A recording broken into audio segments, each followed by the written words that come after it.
Hi everyone, my name is Shrikesh Kumar Rai. I got rank 21 in this year UPSC 2021 result. And in this video through Delhi Knowledge Track, I am going to discuss about the mistakes to avoid while attempting the mains examination. So through my previous videos, you have already seen my background. I have graduated from the Delhi University in chemistry, BSc Honours Chemistry, and then moved to IIT Delhi for my post-graduation. Before that, my schooling was totally in the Hindi medium and in UP board. So UPSC mains के अंदर क्या होता था कि मेरे को बहुत ज़्यादा इश्यूज हो जाते थे आंसर राइटिंग में, because here my medium is English but my background was in Hindi medium. तो उससे क्या होता था कि एक तरीके का जो आंसर्स जो निकल के आने चाहिए, जो आंसर की क्वालिटी निकल के आनी चाहिए थी, वो बहुत अच्छी नहीं आती थी. केमिस्ट्री के ऑप्शनल जो होता है, केमिस्ट्री ऑप्शनल, उसके जो आंसर्स थे वो मैं बहुत अच्छा लिखता था due to my background. But जो जीएस के आंसर्स थे वो मैं बहुत अच्छा नहीं लिख पाता था. इस वजह से क्या हुआ था कि every year I qualified prelims in UPSC CSC. अभी तक मैंने 4 प्रीलिम्स क्वालिफाई किए हैं यूपीएससी सिविल सर्विसेज में एंड 2 यूपीपीएससी में. बट मेरा मेंस का एग्ज़ाम जो है वो बहुत अच्छा नहीं जाता था. इस वजह से यूपीएससी से जो सिविल सर्विसेज का जो मेंस है वो सिर्फ मैंने एक बार ही क्वालिफाई किया है in 2019 CSC mains. After that I gave interview but उसमें फाइनल सिलेक्शन मेरा नहीं हुआ था. एंड 2018 का जो यूपीपीएससी का मेंस था उसमें भी मेरा मेंस एग्ज़ाम क्वालिफाई नहीं हुआ था. तो दिस ईयर मैंने थोड़ी अलग स्ट्रैटेजी अपनाई थी जिससे कि ये रैंक मिली है मुझे. तो मैं इस वीडियो में यही डिस्कस करना चाहूँगा कि आपको जो मेंस एग्ज़ाम है उसको अप्रोच करते समय कौन सी ऐसी मिस्टेक्स हैं उसको नहीं करनी है. और अगर आपका ऐसा कुछ बैकग्राउंड, रूरल बैकग्राउंड से अगर आप आते हैं और आपको आंसर राइटिंग में इश्यूज़ हैं तो आप उसको कैसे टैकल कर सकते हैं. ठीक है. तो मूविंग ऑन, सबसे जो पहला इम्पॉर्टेंट जो मिस्टेक मैंने की थी मैंने प्रिपरेशन में, कि जो मेंस का सिलेबस है, जो यूपीएससी सीएससी मेंस का सिलेबस है, उसके टॉपिक वाइज नोट्स मेरे पास प्रिपेयर्ड नहीं थे.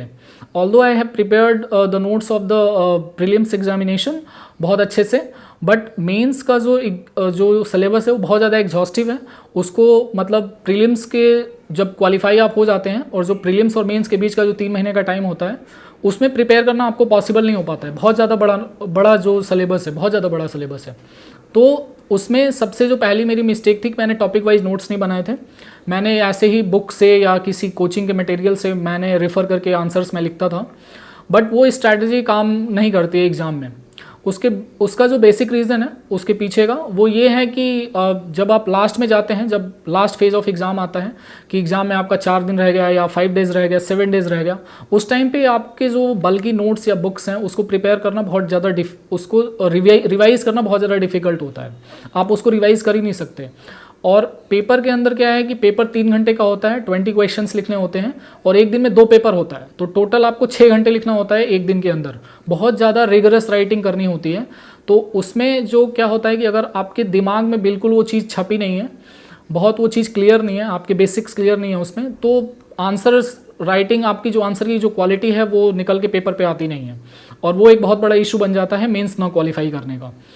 तो इसको अवॉइड करने के लिए सबसे पहले आपको क्या करना है कि आपके जो भी चारों पेपर हैं जनरल स्टडीज़ के, GS1, GS2, GS3 and GS4, उनके सारे टॉपिक्स के आपके पास एक बेसिक नोट्स प्रिपेयर होने चाहिए.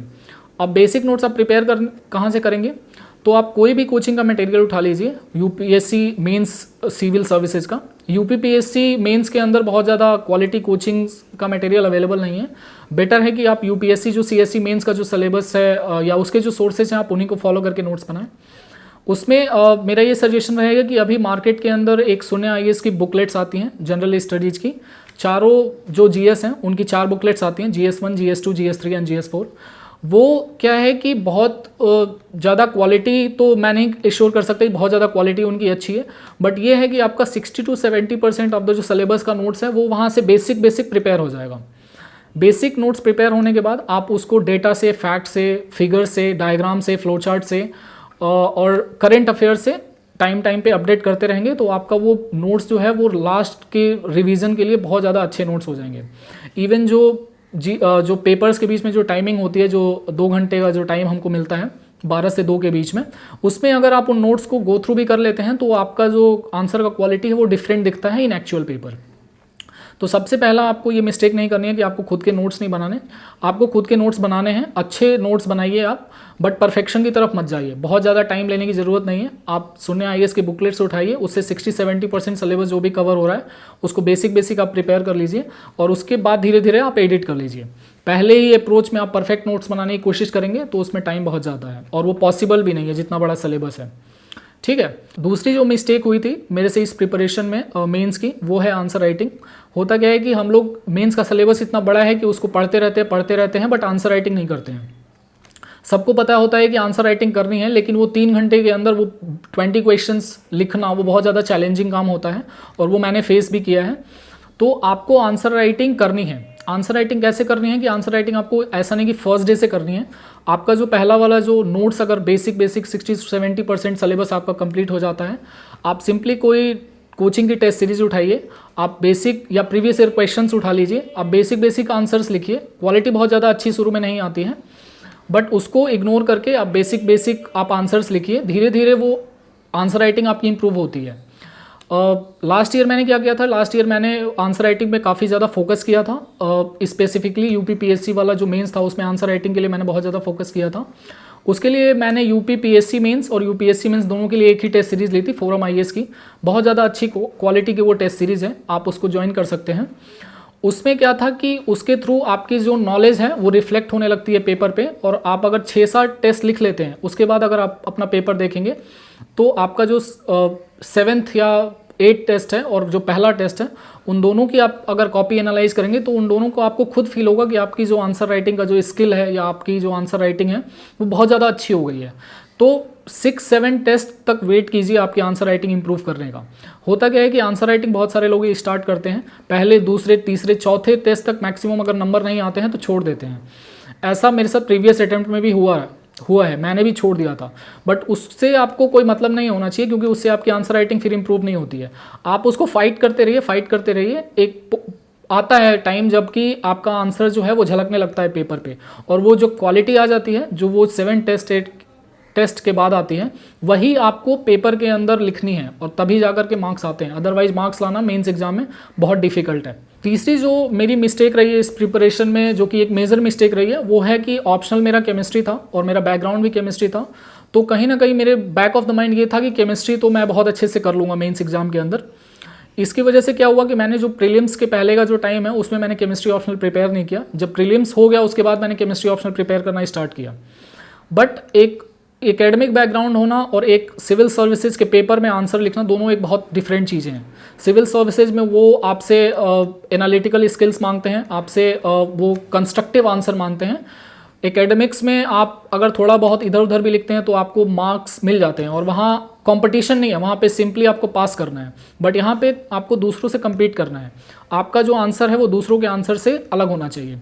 तो ये मेजर मिस्टेक रही है। तो आप मेक श्योर करें कि आप जो भी ऑप्शन ले रहे हैं, या ह्यूमैनिटीज़ के ऑप्शन लें, साइंस के ऑप्शन लें, आप उसको आपकी जो बेसिक स्टडी है, बेसिक नोट्स हैं, वो आपके प्रीलिम्स एग्जाम के 2-3 महीने पहले से कंप्लीट हो जाने चाहिए।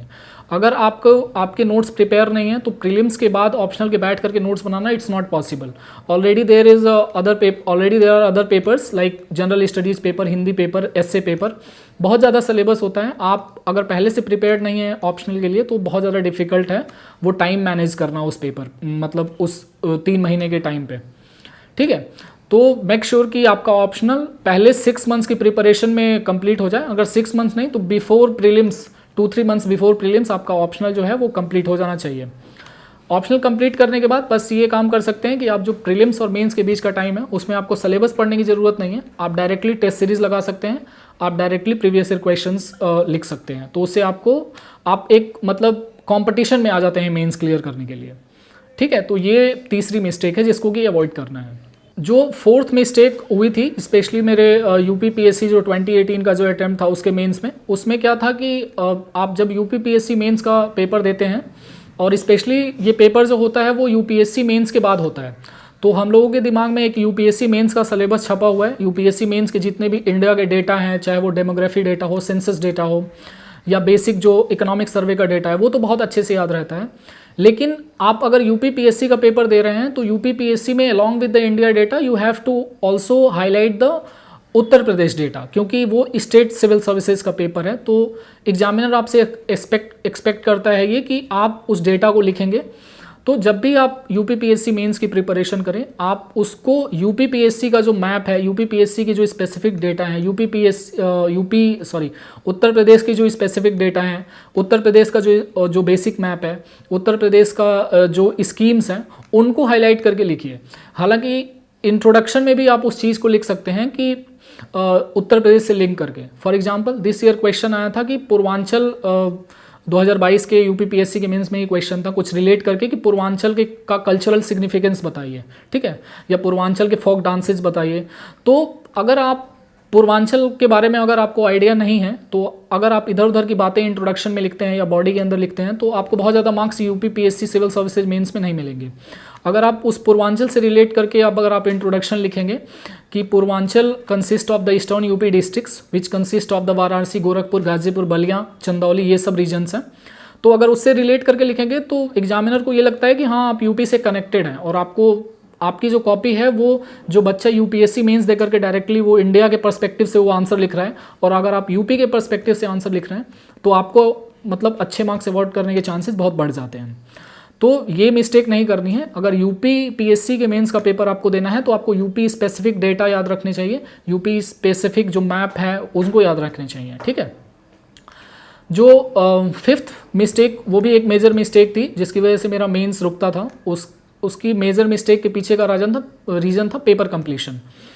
होता क्या है कि 3 घंटे का पेपर होता है और 2 पेपर एक दिन के अंदर होते हैं, और बैक टू बैक पेपर्स होते हैं। जैसे यूपीपीएससी के अंदर 6 पेपर होते हैं, टोटल 8 पेपर्स होते हैं, तो बैक टू बैक होते हैं। पहले दिन आपका हिंदी और एसए का पेपर होगा 3-3 घंटे का, दूसरे दिन जनरल स्टडीज़ 1, जनरल स्टडीज़ 2 का पेपर होगा 3-3 घंटे का, फिर ऐसे ही तीसरे दिन भी होता है।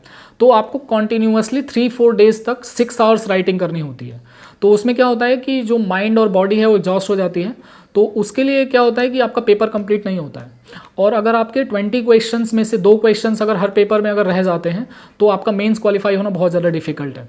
ऐसा मेरे साथ प्रीवियस अटेम्प्ट्स में हुआ है कि मैं मेंस लिखता था, बट वो एग्जॉशन के कारण होता क्या था कि जो लास्ट के पेपर्स हैं GS 3 और 4 के, उसमें जो है वो मेरा पेपर कंप्लीट नहीं होता था। I could only write the 17 और 18 questions and that too reflected in the mains marksheet, ठीक है। तो अगर आपके 2 से 3 क्वेश्चंस अगर छूट जाते हैं तो आपके मेंस में मार्क्स बहुत कम हो जाते हैं, और जो आपके पास जो रेंज है वो मेंस मार्क्स की बहुत कम होती है, तो इसलिए आपको एक एक नंबर के लिए फाइट करना होता है वहाँ पे। तो इसके लिए क्या है कि पेपर कंप्लीशन बहुत ही ज़्यादा जरूरी है। Make sure you right all the questions. आप एवरेज आंसर लिखें, बहुत ज़्यादा अच्छी क्वालिटी के भी बहुत ज़्यादा आंसर्स नहीं भी लिखते हैं, आप एवरेज आंसर से उन 20 क्वेश्चंस को जरूर कंप्लीट कीजिए। बट वो ऐसे आता नहीं है जनरली। आप बहुत ज़्यादा अच्छे से आंसर राइटिंग करेंगे, आप 3-4 मंथ्स कॉन्टिन्यूसली प्रैक्टिस करेंगे, रूम पे टेस्ट सीरीज की प्रैक्टिस करेंगे, प्रीवियस ईयर क्वेश्चंस की प्रैक्टिस करेंगे, तो उससे फिर वो धीरे धीरे आपका अटेन होने लगता है कि आप 19-20th क्वेश्चंस पे पहुंचने लगते हैं, और एक्चुअल पेपर के अंदर फिर आपका पोटेंशियल बहुत ज़्यादा अच्छा हो जाता है और आप 20 क्वेश्चन लिख सकते हैं उन 3 घंटे के स्पेल में, ठीक है। तो ये तो मेरी 5 बेसिक मिस्टेक्स रही हैं जिसकी वजह से प्रीलिम्स क्वालिफाई होने के बाद भी मेरा मेंस नहीं होता था। इसके अलावा मैं इस वीडियो में एक क्वेश्चन डिस्कस करना चाहूँगा जो कि यूपीपीएससी मेंस के लिए आपको हेल्प कर सकता है। जैसे मैंने ये बताया था, 4th मिस्टेक जो हुई थी कि यूपीपीएससी मेंस से रिलेटेड आपको डेटा लिखना है। तो एक क्वेश्चन मान लीजिए आता है कि आपको outline the different areas of India which are undergoing through the land degradation, और उसका इम्पैक्ट क्या है। लैंड डिग्रेडेशन इंडिया में कैसे हो रहा है, किधर हो रहा है और उसका इम्पैक्ट क्या है, इस तरीके का कोई क्वेश्चन आता है।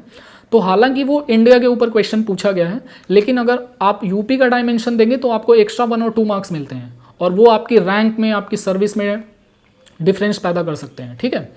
जैसे लैंड डिग्रेडेशन है तो आप लैंड डिग्रेडेशन का क्वेश्चन आता है तो एक बेसिक लैंड डिग्रेडेशन का क्वेश्चन मतलब जो डेफिनेशन है आप उसको लिखेंगे।